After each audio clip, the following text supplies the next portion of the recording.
Syukron lillah, Allahu Akbar, la haula wala quwata, subhanallah, hasbunallah, la ilaha illallah,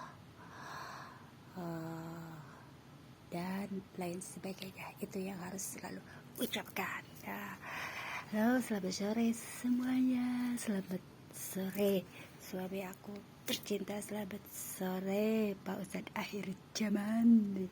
Aku mah sedang kejebrak terus ya, ngobrol-ngobrol tentang apa yang aku lakukan. Aku selalu mengikuti apa yang Allah perintahkan ya. Jadi go on katanya gitu, maksudnya ayo keep spirit, tetap maju katanya. Apa yang Allah perintahkan jadi ikuti selama di jalan Allah ya. Jadi di sini hari ini aku punya uang 200.000 kurang lebih ya. Jadi aku belikan ini kain apa nih, ini kiloan semua. Terus aku bagi rata, adil, aku tuh selalu pingin adil dan merata. Jadi dari udah satu beli ke toko yang satu lagi masih kerabatnya, masih saudaranya, udah tuh. Terus ada juga yang anaknya, tapi nanti ya. Jadi ini sisa, ini dari udah nih. Ini tadi dari mana nih si udah, ini sama ini sisanya berapa, ini sisa dari belanjaan ini. Yang ini tuh 100 lebih lah ya, 100 lebih. Aku bawa 200 pakai jajan satu apa ya, pakai jajan kok satu tuh kan satu pakai jajan es sirsak Pak Ustadz, tapi aku tidak pakai es ya, karena apa ya, tidak boleh terlalu banyak es ya, yang penting ada dingin-dinginnya gitu. Jadinya aku sengaja jajan yang preventif ya, sirsak itu ya, siapa tahu kan aku punya sesuatu hal di badan aku yang tidak aku ketahui ya, seperti apa ya fungsinya sirsak itu kan bagus. Jadi di sini tuh apa ya, nih aku mau mengatakan ini deh, ini menanti. Jadi aku akan menjawab apa yang selama ini menjadi teka-teki ya, apa yang dalam kehidupan aku. Terima kasih Pak Ustadz Atep, nih aku diberikan alamat surat gitu ya. Jadi aku dihadapkan ke permasalahan hidup yang berat luar biasa, tetapi di sini Allah berkata, kamu bisa, kamu mampu gitu melewati ini gitu. Jadi di sini tuh sepulang umroh aku dimimpikan didatengin Ustaz Jepri, didatengin ke Haji MJ. Terus mereka dalam balutan ikhram ya. Jadi aku lihat tuh mereka seperti ada di sebuah lapangan ya, tapi tidak luas gitu, tidak terbatas. Mungkin itu yang dibilang apa ya, dalam dimensi-dimensi tertentu ya. Jadi kalau ada tahapannya, jadi mereka itu ruh mereka itu sebenarnya masih hidup ya. Yang aku lihat itu mereka tuh kayak berjuang gitu, sama seperti kita. Jadi mereka itu yang udah wafat itu ya ulama-ulama besar ya, ditempatkan di tempat khusus gitu. Jadi tidak, kalau kita nggak di surga enak gitu, enggak. Jadi mereka tuh seperti masih berjuang gitu loh. Jadi ditempatkan di dunia ruh ya, rohani ya. Jadi di situ oke lah, kalau begitu aku mah mau meneruskan lagi cerita ya. Jadi sebelum ngobrol itu aku kan bilang begini ke keluarga aku, sebenarnya permasalahannya tersambung waktu ke media sosial ya, ke Pakistan Hafiz Ahmed, ke semua ya, Maher Zain, pokoknya semuanya deh lah ya. Nah di situ aku bercerita ya tentang mimpi aku kok dimimpiin ini 7 tahun yang lalu ya, sebelum ya pilpres itulah. Aku melihat itu ada banjir bandang, terus ada beliung, terus ada angin, apa namanya, hujan badai ya gitu ya. Tapi keluarga aku tidak percaya ya, maklum aja ya, aku juga memaklumi karena kan kita mah orang awam gitu. Cuma itu yang aku sampaikan pada mereka semua ya, dan mereka juga baru percaya setelah terjadi sekarang ini gitu. Malah kemarin adikku berkata, Neng gimana, nggak apa-apa di sana gitu, baik-baik saja, sehat, alhamdulillah aku sehat gitu.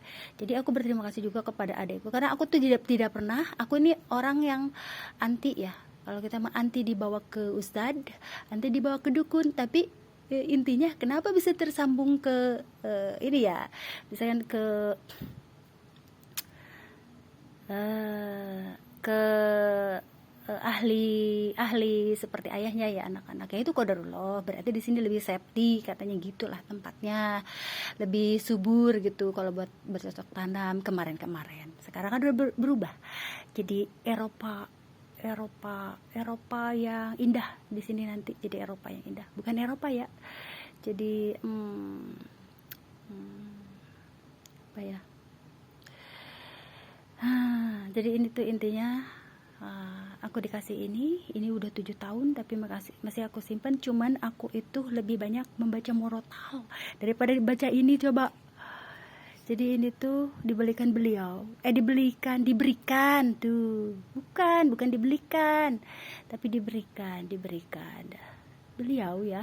Jadi ketika aku mengatakan apa yang aku mimpikan gitu, beliau cuma begini, terus melihat aku, terus berusaha di ruangan tersendiri ya, konsultasi. Kalau kita mau konsultasi, apa sih yang kamu mimpikan gitu ya. Itu kalau nggak salah di era-era gejolak politik juga sama sekarang ya, tapi aku tidak berpolitik yo ya. Jadi kok yo gimana sih, jadi ya aku tidak berpolitik. Nah di sini Pak Ustadz bilang seperti ini, Masya Allah, cuman begitu doang, Neng ini baca ini surat siang dan malam, Masya Allah gitulah. Jadi kepulangan aku ke Indonesia itu perjuangan ternyata ya. Jadi aku banyak menerima serangan sihir, terus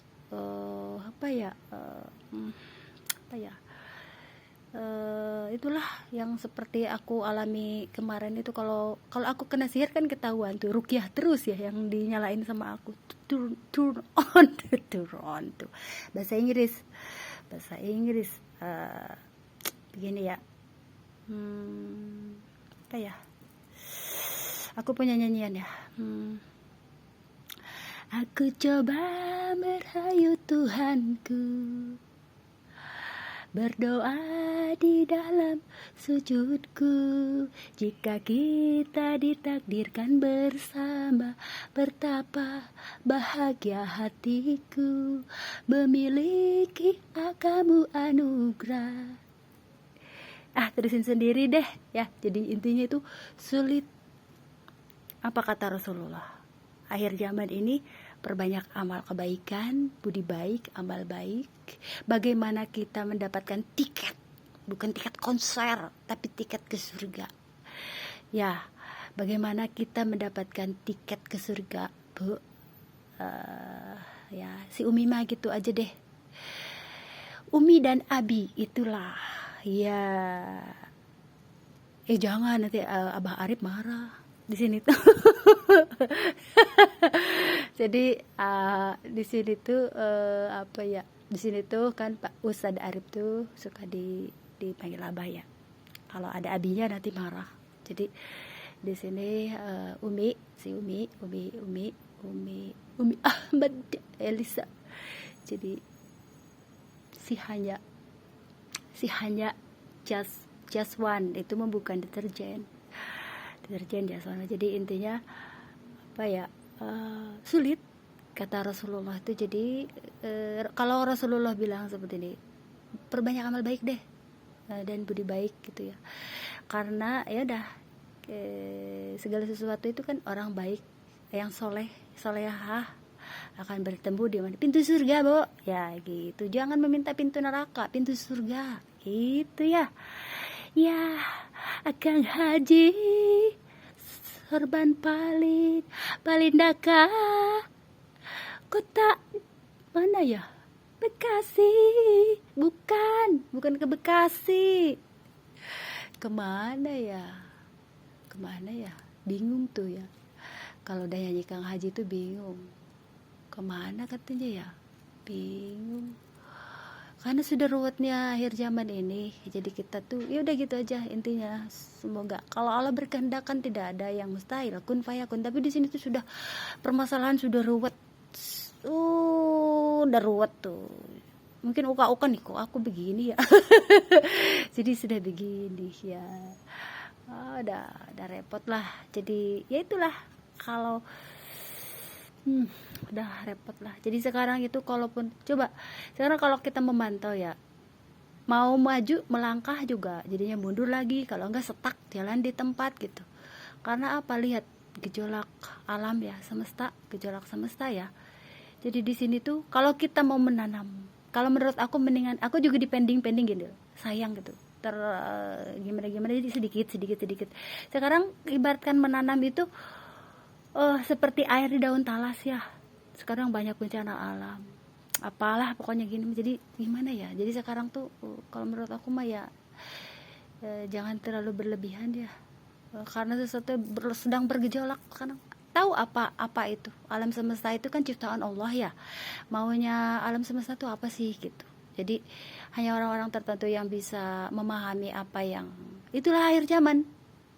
Kalau aku menanyakan ke ada temen yang non muslim ya, sebenarnya temen-temen yang masih muda loh, aku berteman sama anak-anak remaja yang non muslim, yang Kristiani ya. Kemarin sempat sharing ya, ada yang pacaran, masalah gini, pacaran hubungan yang berbeda agama, aku tanggepin dengan bijak lah gitu. Terus kalau ini ada sebagian orang juga yang aku tanya gini ya, maksudnya yang Kristiani, gimana tanggapan Anda dengan akhir zaman ini gitu ya, banyak gempa musibah alam ya. Katanya mereka percaya dengan juru selamatnya, mereka juga percaya juru selamat. Dan kalau di kita kan beda lagi, di mukmin itu kan ada Imam Mahdi gitu ya di situ. Mereka juga percaya, kita juga meyakini ada juru selamat. Berarti dari kaum Nasrani itu ada juru selamat ya. Kalau aku tidak salah dengar ya, kemarin sempat aku tanya. Sekarang ini dalam kondisi seperti ini, ada 1-2 orang anak Nasrani ya yang merasa, yang sekarang mungkin bergejolak ya, dan mereka juga ada sedikit gini loh, krisis kepercayaan ya kepada kaum muslim ya, mungkin karena ada sifat yang munafik itu, jadi mereka lebih banyak diam. Aku lihat pantau, kenapa yang biasanya rame gitu sama aku tuh rame, ada 1-2 anak, jadi kayak membatasi gitu. Karena aku pernah dengar sama dari ibunya ya, katanya itu ada yang muslim yang gitu, yang aku bilang itu munafik jenisnya gitu. Jadi tidak semua muslim juga baik dan benar gitu. Jadi dia ketakutan, kenapa katanya kok malah kayak saling omongin, saling gini. Jadi gitu, jadi persepsinya itu udah lain ya. Kok ngomongnya ke situ ya. Jadi aku ngebahas ini. Jadi aku tuh ngebahas ini ya. Ngebahas ini nih tentang aku. Ini tentang aku, hidup aku. Jadi sekarang baru percaya ya keluargaku bahwa apa yang aku omongkan itu bener-bener tuh. Ada wabah corona sampai ribuh ya. Ya ada wabah corona, ini adikku gimana, ini adikku baik-baik saja gitu. Itulah baru menyadari pentingnya kekeluargaan.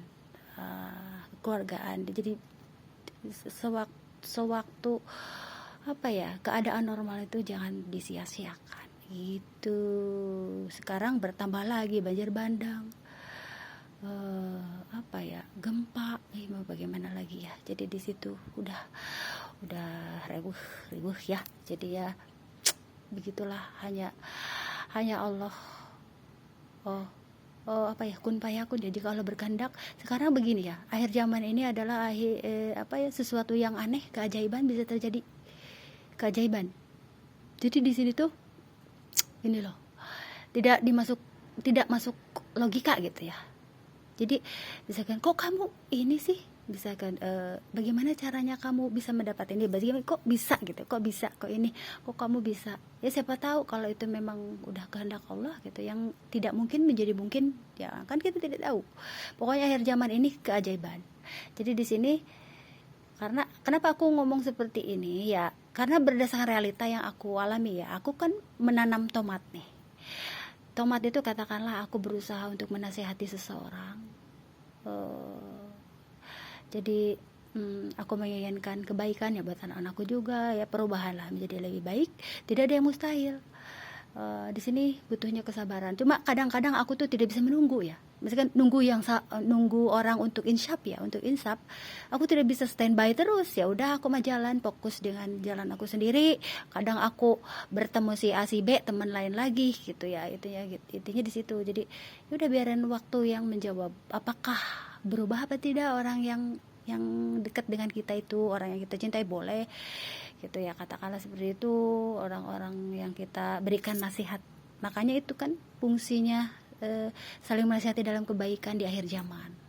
Nah begitu kira-kira jadinya apa ya,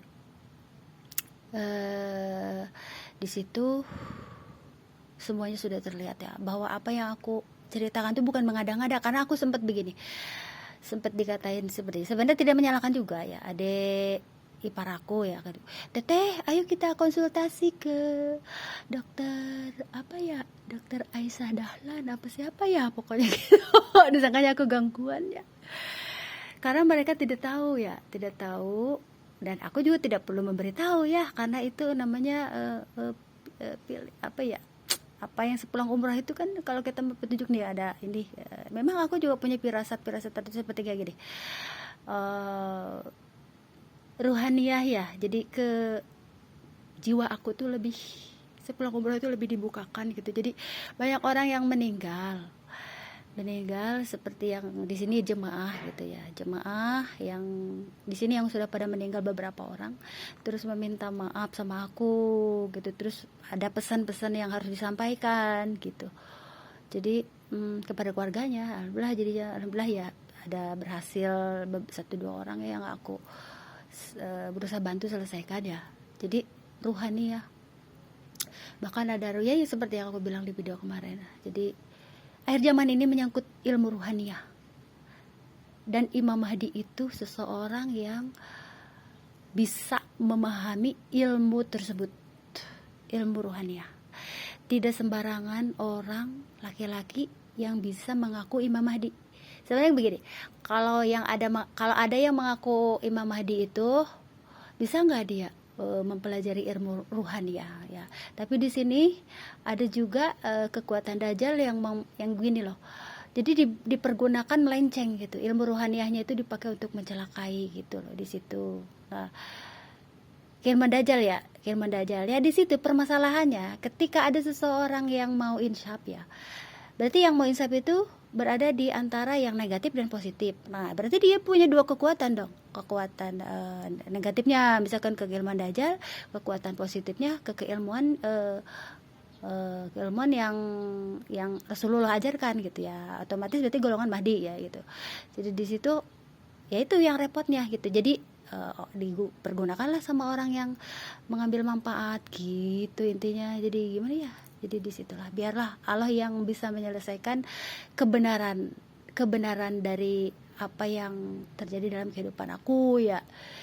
Terus apa ya, pokoknya itu karena apa ya, yang benar itu tidak akan tertukar dengan kebatilan ya. Benar itu benar, batil itu batil gitu. Yang baik itu baik, tidak mungkin bisa ketukar sama yang jahat ya. Kalau enggak ditukar-tukar itu enggak bisa gitu, karena semuanya sudah punya takaran masing-masing, porsi masing-masing ya. Porsi hidup seperti ini nih, Alma Surat. Kenapa Pak Ustadz cuma gitu ya, itu yang jawaban Pak Ustadz itu cuma ketika cerita terus melihat aku, Masya Allah cuma gitu doang waktu itu. Terus ada yang sempat gini, ya itu yang nanyain yang kemarin itu, yang baju hijau itu seperti maksudnya gini, mengikuti tapi tidak mengganggu katanya gitu ya. Berarti merenan ya. Ada bahasa Sundanya tuh. Jadi bahasa Sundanya keluar Pak Ustadz akhir zaman tuh. Aku tuh kalau itu pasti aja, kalau lidah Sunda itu pasti begitu. I'm forget